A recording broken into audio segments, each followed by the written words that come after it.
In every city, there are stories people whisper but never speak aloud. Stories that hide in the corners of quiet streets, waiting for the right moment to be uncovered. Today, we are stepping into one of those shadows, the haunting disappearance of 26-year-old fashion designer Adaora Nwosu, a case that shook the entire city of Enugu and revealed a truth far darker than anyone expected.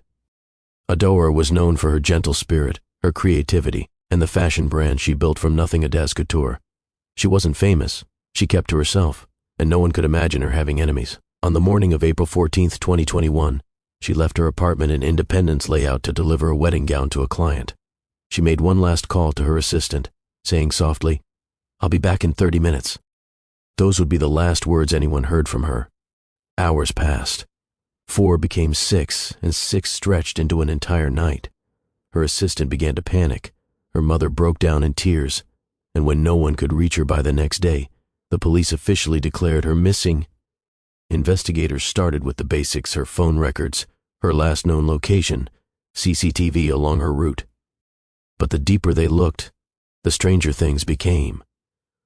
Adaora's phone last pinged in a quiet residential area on the edge of the city. No business, no clients, no friends, a place she had no reason to visit. CCTV footage captured her car moving normally at 9:42 a.m. But just 5 minutes later at a traffic light, something unexpected happened. A man wearing a cap walked up to the passenger side. Adaora rolled down the window willingly. She didn't look scared. She didn't hesitate. And after that brief moment, her car vanished from every camera in the area. The police asked the first question anyone would ask: who was he, and why did she trust him?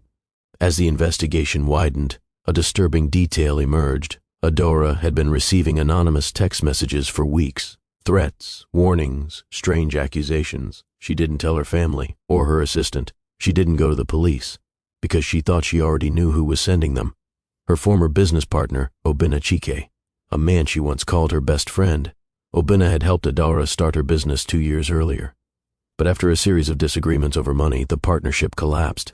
He accused her of betrayal. She accused him of manipulation. And when it ended, Obinna didn't take it well. To everyone else, the feud was over. But to Obinna, it was still burning. When the police brought him in for questioning, he acted calm, even bored. He claimed he hadn't spoken to Adaora in months. But phone tower records revealed that both their phones connected to the same location, just 30 minutes before she disappeared. A search of Obinna's apartment made things even darker. In a drawer, tucked beneath old receipts, they found a notebook.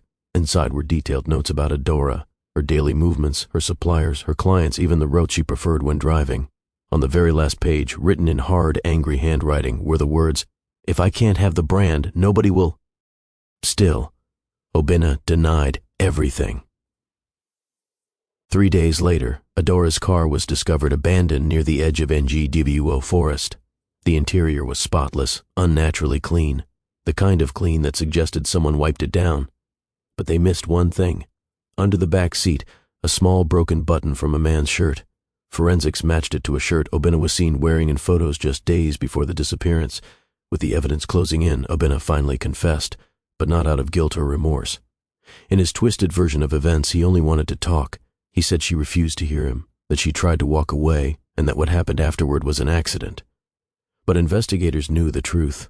The injuries told a different story, and Adaora never walked out of that forest on her own. After a week of searching, her body was found in a shallow grave deep in NGWO forest. Her hands were bound, her phone smashed, and the jelly she wore that morning was still wrapped tightly around her wrist, as though she fought until the very last moment. Her funeral was quiet, heartbreaking. Her mother clung to her photograph, shaking uncontrollably. Her fashion studio closed its doors, clients left flowers at her gate, and Enugu mourned a rising star whose life was stolen by the very person who once celebrated her success. Obinna was sentenced to life imprisonment with no possibility of parole.